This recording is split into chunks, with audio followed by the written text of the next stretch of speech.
Good morning, good morning, good morning. How is everyone doing this morning?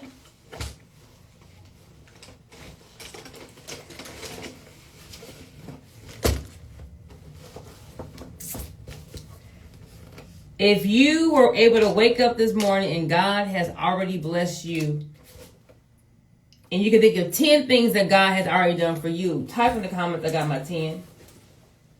Let me get a light. Hold on, let me get a light.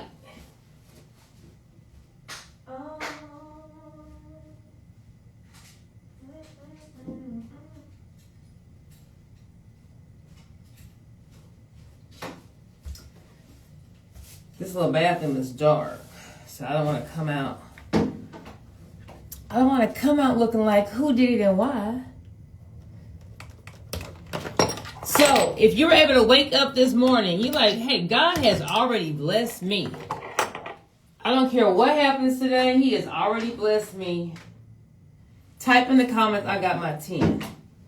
I need some light on my face. I need some light on my face so I can make sure this is going to come out right. All right. Let me move my setup. Move a little bootleg. Oh, see, I should have left it alone. Okay. If you are interested in getting your business to the bank, I'm having a free class on Sunday. You're going to comment bank. If you are trying to learn how to structure, fund, and market your business to the bank. I read from the devotional Jesus Calling. So let's get into it. Understanding never bring you peace. That's why I have instructed you to trust in me, not in your understanding. Human beings have a voracious appetite for trying to figure things out in order to gain a sense of mastery over their lives. But the world presents you with an endless series of problems. As soon as you master one set, another pops up to challenge you. The relief you had anticipated is short-lived. Come on. Soon your mind is gearing up again, searching for understanding instead of seeking me, your master. The wisest of all men, Solomon, could never think his way through to peace. His vast understanding resulted in feelings of futility rather than in fulfillment. Finally, he lost his way and succumbed to the will of his wives by worshiping idols. My peace is not an exclusive goal hidden at the center of some complicated maze. Actually, you are always enveloped in peace, which is inherent in my presence. As you look to me, you gain awareness of this precious peace. Okay, let's dig into it. Understanding will never bring you peace. That's why I have instructed you to trust in me, not in your understanding. Human beings have a voracious appetite for trying to figure things out in order to gain a sense of mastery over, a mastery over their lives. But the world presents you with an endless series of problems. We're going to stop there. How many of us are trying to always understand the situation that we're in? Whether it's something happened in your personal life, you want to understand why that happened. Something happened in your personal life, you're trying to understand why that happened. Your boo broke up with you, but why? Now we spend our time replaying every text message, every date, every event, every this. Your job lets you go. Now you thinking back when you requested time off. This business didn't make it. So now you're thinking about every expense you paid and should you have gone into business with this person, or was this the correct industry? Where you are so worried and focused on understanding the why. Understanding the why things happened. It says right here, understanding will never bring you peace. That's why I have instructed you to trust in me. God is saying right here, it's not our job to understand why we go through things. It's not our job to understand the why. Our job is to give it to him, to trust in him. So it's easy, though, to trust in God when things is going good, right? It's easy to do that. Ooh, ain't he good? Won't he do it? That's easy. But what if God had it designed for something to go wrong in your life because he needs you to learn this lesson? Is this like not good from seeing my face? It's like it's not good. This dark ain't good either. So, it is not our job to understand things. So, with that being said, since it's not our job to understand things, let's stop trying to understand things. If something happens, it is what it is. If you get a no, it's a no. If a person left, they left. What we need to be focused on is learning the lesson. What is the bigger picture? What is God trying to show me in this entire situation versus why did this happen? Human beings have a voracious appetite for trying to figure out things in order to gain a sense of mastery over their lives, but the world presents you with an endless series of problems. As soon as you master one set, another pops up to challenge you.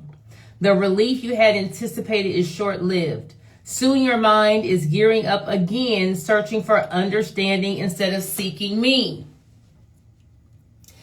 Anyone in here ever go through a period of time where you feel like as soon as you master one thing, something else happened? As soon as you fix one problem, something else happened.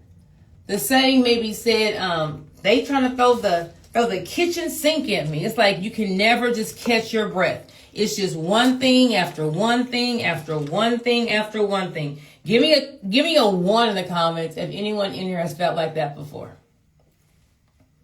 The reason why God doesn't want us to try to understand things or master things is because if you're trying to understand and master everything that's being thrown your way, you're going to be exhausted.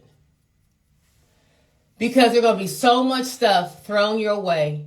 All your time, all your effort, all your energy is in why this happened. Because you're trying to figure out why it happened so you can stop things from happening, right? We're not just trying to understand why this happened, just to know why. We think that we can stop it from happening again. We can control things. Baby, all your time is spent on trying to understand things instead of trusting in God.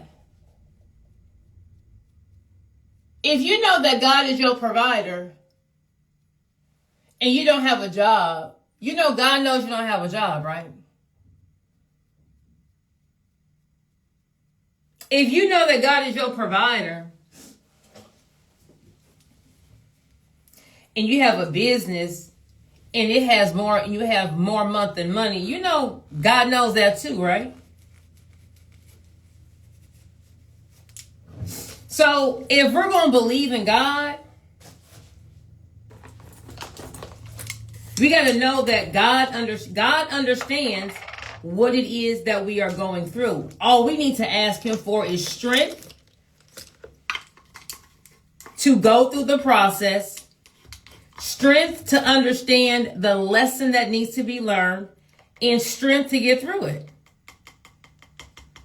But when we try to put things in our hand, when we try to fix the problem, when we try to figure out why things happen, now we are stuck. We are just stuck in a cycle that's not getting us nowhere. Besides that, we are drained. We are busted and disgusted. I'm going to give you a business example, and I'm going to give you a personal example. Business example, I used to own a salon.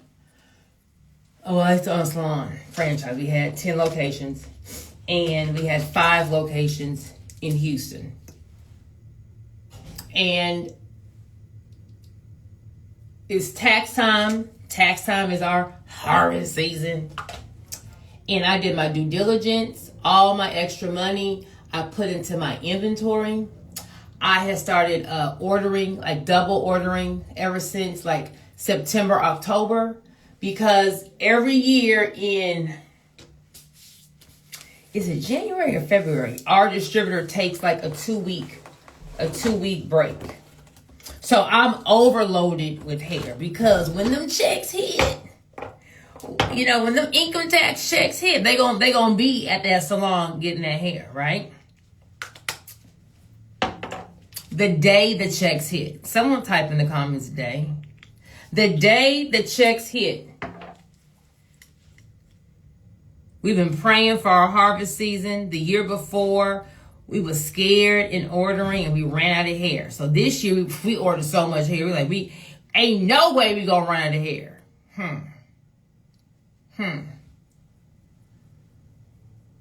We get a call. It may have been 4 a.m. from ADP, our alarm system. And they're like, your alarm's going off. Log into the cameras. I see 3 men in my office. In my office, my salon was 2 stories. On the upstairs, I had an office area. And we had stored all the hair at my largest salon. We made like, we called it a safe room. Clearly it wasn't safe. But we have put like sheetrock around the wall and had like a little gated door. So we called it a trap house, right? So I made my office like a little trap house that no one could kick down the door and get in. Well, baby, they just went through the sheetrock around them. So they went through the walls, right? They went through the walls, and I'm watching them on the camera load all my inventory into these trash bags. So by the time we get to the salon, they gone. So we get there, talking to the police. As I'm talking to the police, I get another call from ADP. Hey, another alarm's going off. They at another salon. Log into my cameras as I'm talking to the police officer, and they at the next salon. So I'm showing the police like, sir, they're right here. And he's telling me, well, I was in Houston County, and that's Harris County, so he can't do nothing for me. I'm like, oh, honey, if you just tell your people on your little microphone to go right there, we can stop them, right? He's not worried about me. He's like, that's Harris County. I'm whatever. So as I'm having to fill out the police report from all my hair being gone at one location, I'm watching them take the hair from the second location. My mind is counting this money I'm missing. Now, wait a minute, God. I was faithful. I wasn't in Chanel, right? I put all my money back in my inventory to prepare for this moment right here. And I'm having to watch someone steal from me. I'm counting all the money I'm about to lose.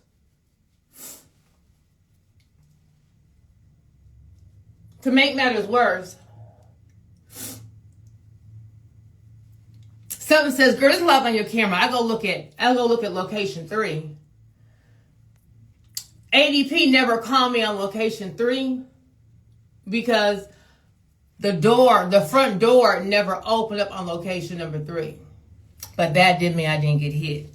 At location number 3 was in a shopping center that was like level, meaning the parking lot and the building like were all on the same level. It wasn't my other salons, you had like kind of walk up steps from the parking lot to get to the shopping center. This one was level. So they just took a truck and drove through the main window of the salon. So they didn't walk through the front door. They just drove the truck through the big window and came in that way. So our motion detector never went off because our motion detector was connected to the front door. So as I then see the big window glass, baby, My whole salon open over there. I didn't look at the camera for our little trap room there. All the hair gone. Okay? So, I'm spending every bit of 60, 70 grand a month in inventory since September. So y'all do the math. September, October, November, December, January. So 6 months. So must have about almost $500,000 in inventory just to watch it walk out the door. Okay, Lord. Why is this? This don't make sense. I still got these bills due. These stylists now coming in. They still got to, do work. They still got to make their money. So at the heat of the moment, when I feel like, when all of the air is just, I can't even tell you, I felt so defeated. And then so now I am in the car. I had to call contractors to come to the first location because they went through the walls. And so I have all this sheetrock everywhere, right? It's now time to open the salon. It's now time to service these clients. It's a Friday. It's tax season. The first checks just hit. Everyone about to be... Okay, contractors, number one, I need you to think about this sheetrock so we can still do business upstairs. I'm on my way now to location number 2 to deal with this glass, right? And call me a glass company, fix that salon so we can be in business. And on the drive over there, about a 30-minute drive, I'm like, God, why are you doing this to me? Like,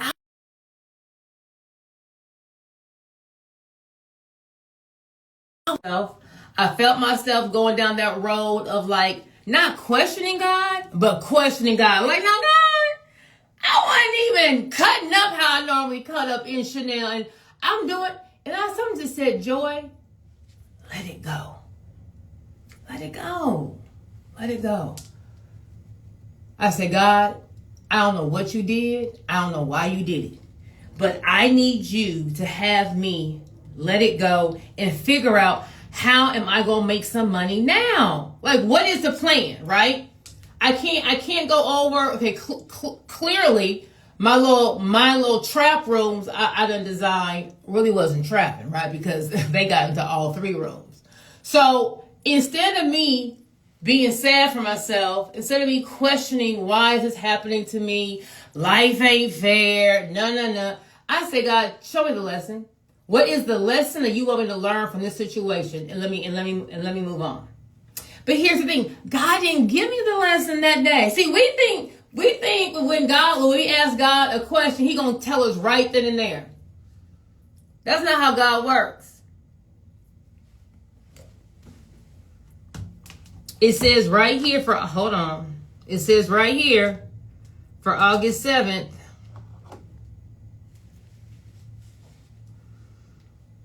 It says, human beings have a voracious appetite for trying to figure things out in order to gain a sense of mastery over their lives. But He wants us to trust in Him. All right, God, I trust in you. All right. You done took all my hair. You done took all this money from me. Not only am I missing out on the inventory, I'm missing out on the sales. You know how you count money before it comes? Like, ooh, if I got this much inventory, I'm about to... All right. So what am I going to do first? All right, well, the first thing I need to do is I need to go make some money today. I got to go make some money today, right? So I had to go give a speech at East Salon to all my stylists. Hey, y'all, yes, over here, y'all got walls broken into. Salon number 2, you don't even have a whole front window, right? Ain't no hair, so we still got to make money. So, hey, front desk girls, whenever someone calls, let them know we don't have any hair. They got to bring their hair. They can't buy no hair here. Stylists, we going to stop talking about what happened, who did. Baby, just do this hair. We going to still make money on the services, right?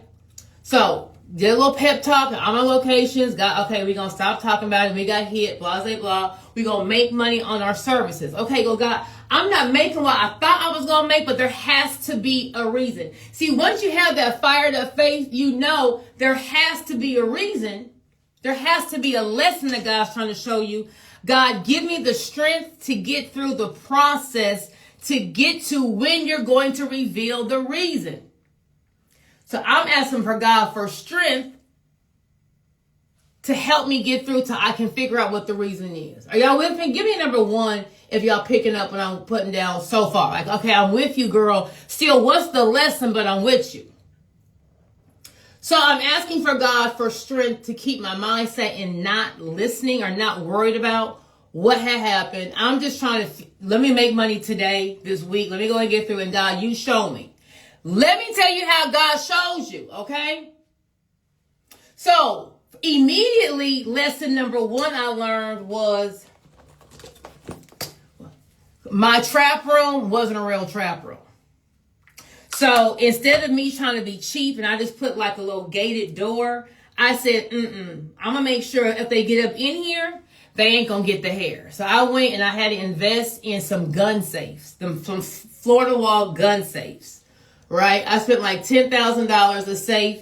I had 2-3 safes at each location. Money. But it's going to cost me more money if they steal my hair again, right? The big safes were a whole crane had to come in to put the safe in. So even if you come in, you and Nook in them, y'all ain't going to be able to even take these safes out. So God showed me, see, sometimes when we go through a tough season, he's showing you where you're weak. He's showing you where you're exposed. He's showing you, hey, you have a deficit here. You may have found your best friend talking about you. He's showing you, hey, sis, she ain't the one. She ain't the one. Maybe you got a business partner and y'all ain't seeing eye to eye and they kind of make a move without telling you. He's showing you, hey, check over here. Check on aisle 2. Something wrong over here. So whenever God has something happen to you, he's showing you, he's exposing where you are weak, where there's a deficit. So you can go ahead and fix that, right? So lesson number one is, baby, this little trap door ain't nothing. I need a whole trap office. So I invested in $10,000 Florida wall gun safes. Like if you come in here, you ain't getting in. Then I went and put I had them put like a metal, I don't know what it's called, a metal something in the wall so you can't get through my wall. The only way you can get in will be through the ceiling. But if you get in, you can't get out. You can't get out. So invested all this money in making a real trap room, getting these gun safes. Then I realized, well, girl, they broke in. You may not want to store all your hair at one place. So then I didn't keep all my hair at one place. I kept my hair at home. And then every day I would just go to the different locations and fill up. So if I got hit again, I wouldn't lose everything. See, when you're going through something, God's showing you what you need to do to fix on. Now, maybe some of y'all got fired because y'all was too mouthy, right? Y'all too mouthy, or you coming to work late. And he go ahead and unless the job fire you. He's just saying, baby, stop. That wasn't your real job. I had you fired from your in-between job because when I give you that real job, we got to work on that mouth. God shows you what you're weak in, what you need to work in. So every time something goes wrong, you laid out talking about you a victim, you're never going to learn the lesson. So I built some real trap offices now. We got gun safes. We got this metal in the wall. If you get in, you ain't getting out. So that's the first thing I learned. But I still haven't learned why I'm missing out on this money. And then God shows me. Someone type in the comments, show me. Show me, Lord. See, sometimes we think we too smart for our own good. Let me tell you what I did, and here is the biggest learning lesson that I learned. Anyone who's in a product-based business, you sell a product. Here's some free game that cost me 6 figures. Whenever you find a vendor, especially if you're doing any kind of international purchasing. So I was buying all of my hair overseas. Whenever you find a vendor, leave it alone. When you find you a vendor that does good business, The quality of the work is good. Don't nothing change. Leave it alone. Leave it alone. Leave it alone. Stop trying to add. Stop trying to make an extra dollar, an extra two. Leave it alone. Leave it alone. It is so hard to find people that do good, honest business. I'm going to say it again for people in the back. It's so hard to find people that do good, honest business. I had a hair vendor I had been with for years. Quality, unmatched, never had an issue, the bomb. But I started looking at the competition, right? Well, how they selling their hair cheaper? Like, I want to compete with their price. You gotta run your own lane. You don't know what they paying for their hair. You don't know what the quality is of their product. You don't know what it is. All you know is that their price is cheaper. Sometimes we can't compete with the price because it costs us too much because our product is of a higher standard. But here I go, well, if I could just get my product cheaper, if I could make an extra $1 off each bundle, imagine how much that would add to my bottom line. I'm getting greedy. And see, it's easy to be laid out and, oh God, my life. God is showing me, girl, you stop being greedy. So what I did, I always had hair vendors, hey friend, check us out. And their pricing was always cheaper than mine. Always cheaper. But my product, baby, you can dye at 613. Them curls gonna still be there. You can wear my bundles 2-3 years. I had that A1 blue magic. But the greed in me. Someone type in the comments, all money ain't good money. And one thing I've learned is God teaches with pain.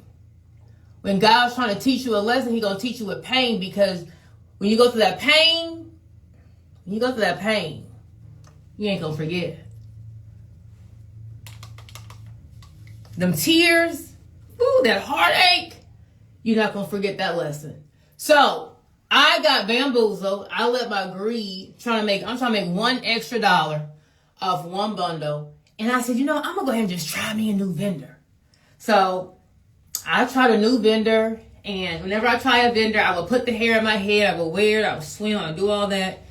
And I liked it. But the hair that they sent me as a sample piece that I wore wasn't the same hair that they mailed in my shipment, right? So I liked the sample hair. I then went and bought all the hair. Everyone stole the hair, okay? So the second I got the hair in, the next day I had the break in. So all my inventory is gone. The only hair that was left was whatever hair was left on the steps when it was running out with them bags, whatever came out the bags. So I may have had maybe about 10, 15 bundles outside, right? At my main location, I had a couple bundles outside at the other location, but that's all the hair I had. Let me tell you what happened 2 weeks later. 2 weeks later is when girls will come in for what we call a weave retouch or a shampoo style. They're going to come and get their hair shampooed and styled. The first girl came in who had bought the new hair, and the stylist like Miss Hunt, we got an issue over here. Her hair is tangling up.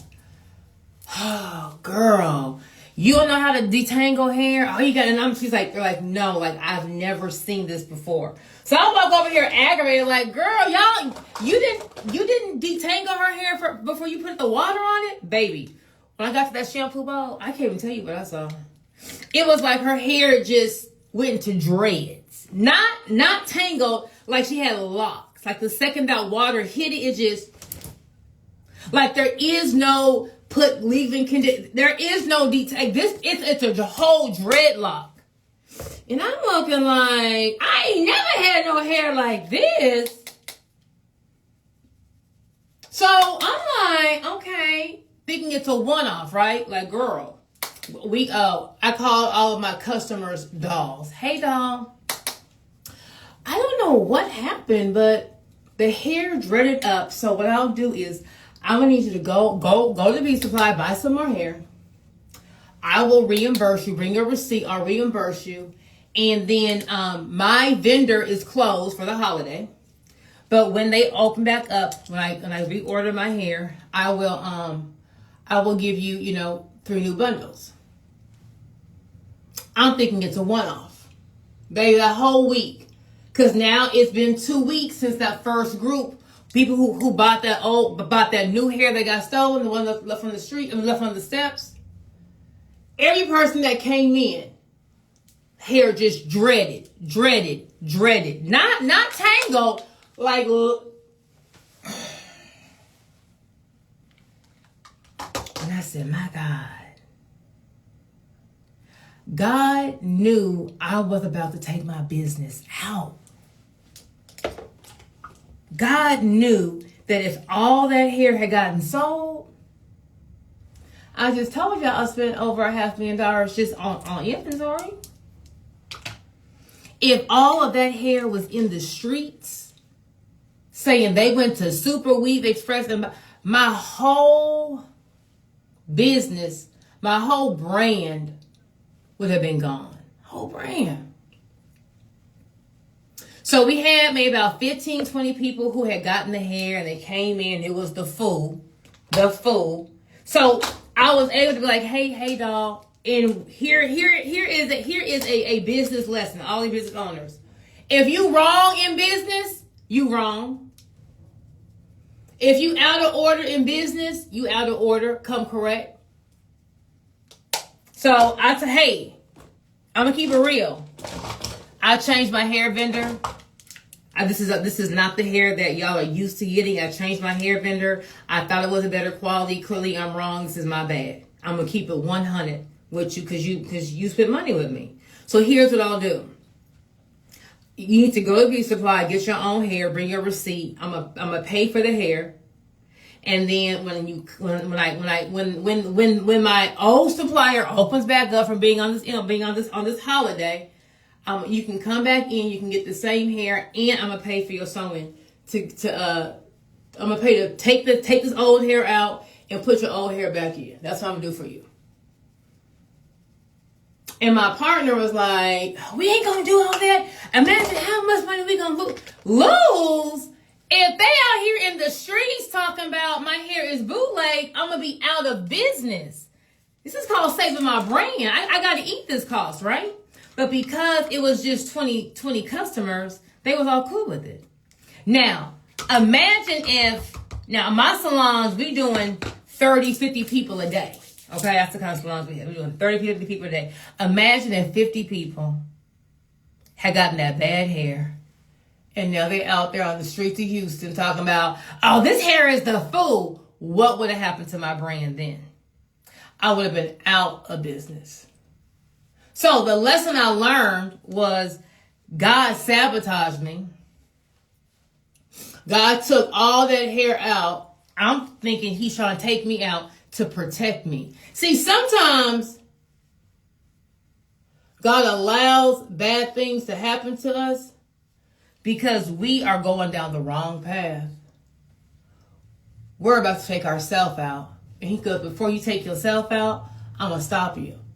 We done went past all the do not disturb, go back, U-turn, wrong way. We done passed all them signs.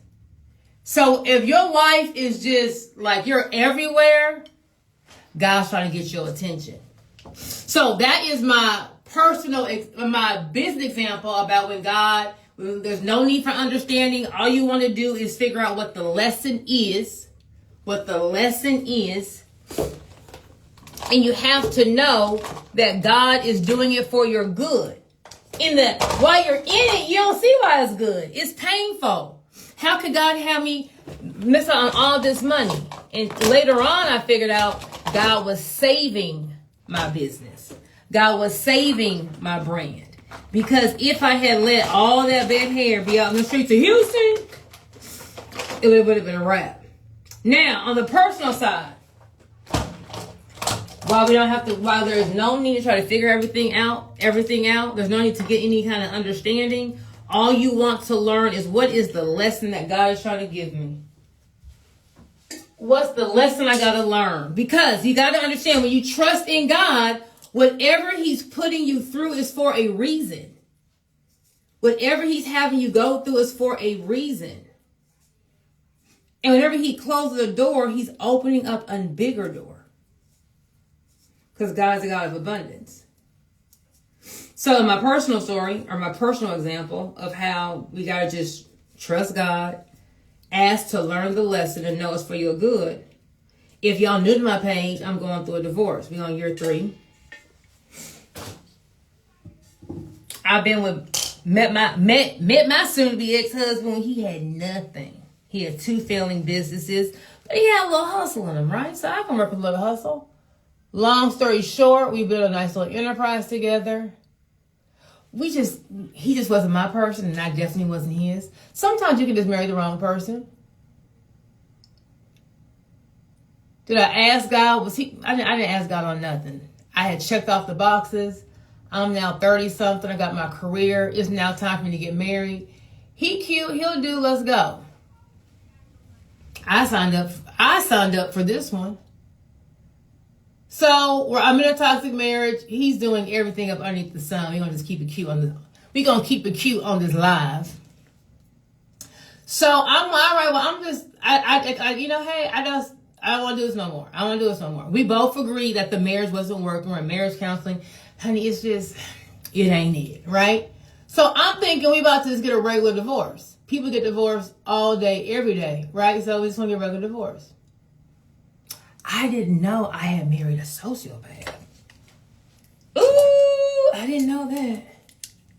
And I didn't know that my in-laws, who had lived with me for the past 10, 11 years, who I taken care of, that they really wasn't with me. As long as I'm making the money, as long as, they able to live that good life, they rolling with me. But they gonna turn on me too. If someone had told me my in-laws, I didn't even call them in-laws. I called them my other dad, my other mom. That's how close we were. Like, I literally had the perfect family. So I thought. Baby, when the divorce papers hit him, when he saw, she didn't just move out, she was serious. He took all the money out of our accounts. Oh, let me back up. First, he told me he was going to kill me. He would never give me any money. And he shot at me in front of our son at our dealership. Then, to make matters worse, he then took all the money out of our accounts and then locked me out of our businesses. So I had no money. So February 2022, I had to ask my mom for some rent money. When you are the financial person in your family, when you're the money person, having to go ask somebody for some help is very embarrassing. I had just bought my mom a car in July, and now February saying, "Girl, can you pay some rent?" I know she's like, "You ain't got rent money." Mama, it's a lie. It's a lie. I'm then watching him steal money from the business. I'm then seeing him and my in-laws go through their whole thing is, he's acting like we don't have any money. We don't have any money. His parents, who are on Social Security, they support us. But it's going to cost me money to fight this, right? If the whole court thing is, if you want to fight, it costs money. So when you're divorcing a narcissist, when you're divorcing someone that's a sociopath, their whole game is we're not going to follow any orders, because to have the judge enforce something, what does that mean? You got to go to court, right? We're going to do nothing that's ordered, because we want to drain it's all a money grab. We're going to drain your resources. If y'all would have told me that the man I married, when he had nothing, baby, he had nothing, that we're about to be in court arguing over some child support, I wouldn't believe you. There's a cap in child support in Texas. The most you can get is $1,800. Our gardener is $2,500 a month. That's what the gardener fee is. Our mortgage is $10,000 a month. So a little $1,800. Like, I'm not even thinking that we even about to be discussing. Like, we haven't about it's 18. What am I going to do with $1,800? Oh, baby, he said if you leave, you have nothing. If you want to leave me, you can leave, but you're going to take nothing. Although you built everything, although you worked your butt off of everything, although when you met me, I had nothing, you had it all. I'm taking it all. We're not fighting over, I want 60%. 0 is the number that they're giving me. 0. That's the offer. And my in-laws are like, yes, take everything, even the furniture. So in the beginning of this, in 2022, I'm just like, God, this don't make sense. Like, forget what he's doing. Like, I can't believe this person is doing this to me. And whoa, we can get on that rabbit hole of trying to understand. It says right here, there is no need to understand the problems, because every time a problem comes, another one's coming. We have to trust in him, not your understanding. Trust in me. That's Jesus. Trust in me. All right, God. I worked slave for 12 years. I done built this enterprise. I did everything I was supposed to do financially to make sure that me and my family was good. Now, because I'm leaving somebody, I got to leave it all. God, I don't think that's fair. But I don't know what you're trying to show me. I don't get this one, God. So I just need you to cover me as I'm going through this journey, because clearly you taking me on a journey. Help me to get some kind of understanding, Lord, as to why. Help me understand the lesson you want me to learn. Give me the strength to get through whatever it is you're showing me. I'm not asking to understand why. I ain't worried about why, because I understand there is no point in getting the why. I need the lesson. So year one, I don't have no understanding. None of this makes sense. So I just stopped talking about it. I just start focusing myself on what I do have control over. What I have control over is me and what I'm doing right now. So I went on a little healing excursion. Got in the gym because, I got to find me another husband now. Focus on my son, getting him acclimated to a whole new city, whole new state, new friends. Focus on rediscovering joy. What do I like? Who am I in this new season? Like, I'm not the power couple. I'm not. So who am I now? I didn't even know who I was. Like, I've been married for so long and enthralled. I'm not a wife anymore. I'm not a power couple anymore. I don't have these businesses. Like, who am I? Having to rediscover who I am. Like, let me go figure this one out. And it didn't make sense. It looked like I was losing. And I was losing. I was. But when you're in your word and you understand God, now, I'm a baby Christian, okay? So on my first days on here, give me some grace. Give me some grace. I don't know what the verse is, and if I'm saying it right, but there is a verse in there that says something like, God gonna make your enemies your footstool. So I was like, God, whenever you show up, whenever you help me get my leg back, I know it's going to be good.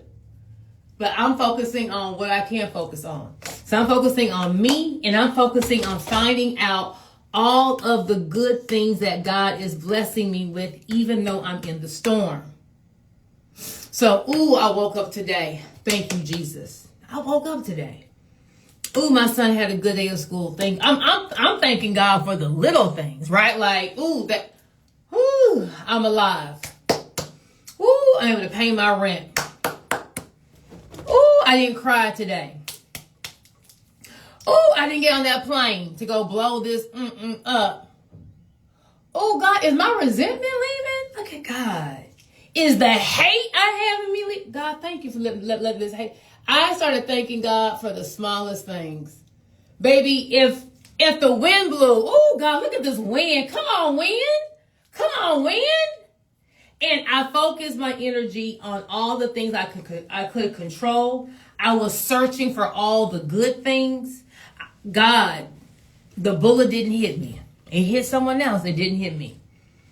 I have my brain. Like, I'm alive. I could work. I didn't lose it all. See, the devil wants you to think like it's the end. The devil wants you to look like this is the end of the road. You don't have nothing else, right? And I lost the house. I lost the cars. I lost my financial security. I lost all that. But God's like, girl, if I gave you this, I can give you some more.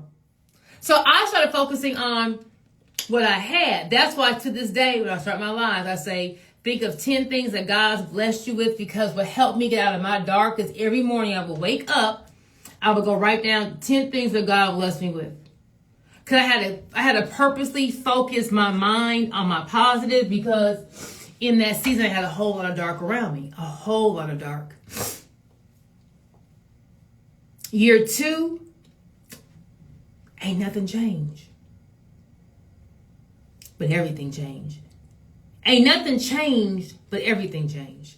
By year 2 going through my divorce, I'm in court after court, court hearing after court hearing after court hearing after court hearing, and God is blessing me to be able to pay these invoices.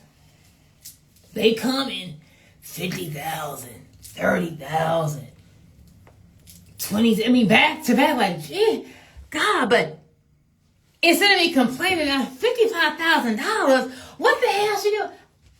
I got it. God knew that this time was coming.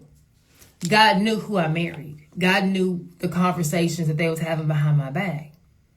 So when God breaks something up, the marriage, the friendship, the business partnership, your home, He's breaking it up for a reason. A reason. So now in year 2, I'm paying all these attorney's fees. I'm showing, I gotta get all these bank. I'm showing, hey, here's the money and here's how they're stealing. But I saw God blessing me. I got all this peace. I got all this understanding. I'm happy. I have found new friends. I have found a new business. I have found a whole new purpose. I have a whole new way. Like, God, it's like things are, in my divorce, things get worse and worse and worse on that side. But my life is getting better and better and better. See, it's all on what you focus on. You can focus on what's good in your life, or you can focus on what you don't have. Whichever you focus on is going to grow. So you keep saying you're lack and I don't have this and I can't find no man and I don't have the job. And you're right. You ain't going to find the man. You're not going to have the job. And whatever you focus on is going to grow. So you ain't no good men. You're right. It ain't no good men. They all gone. Or you can say right now in this season, I'm focusing on me.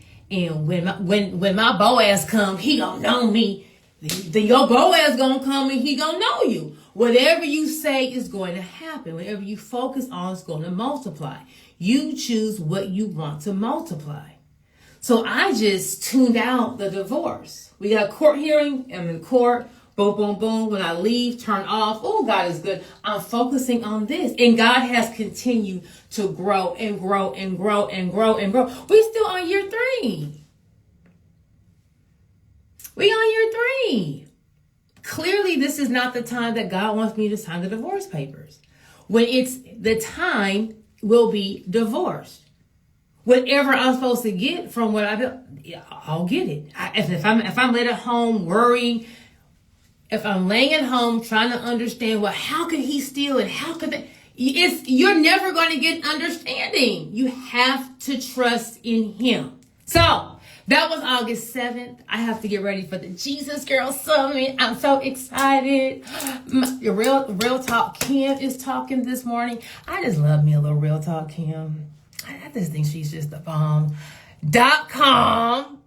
Bomb.com. So, If y'all just came in like, girl, what you talking about? I'm going to post this live on my page. I done went all the way around the mulberry bush, but today's lesson was there's no need to try to understand every single problem that arises. You got to give it to God and trust in God that He is going to get you out of whatever it is you're in. But we need to understand the lesson to learn from the situation. Okay? Everyone have a great day. And I will, of course, see you at the bank. Bye.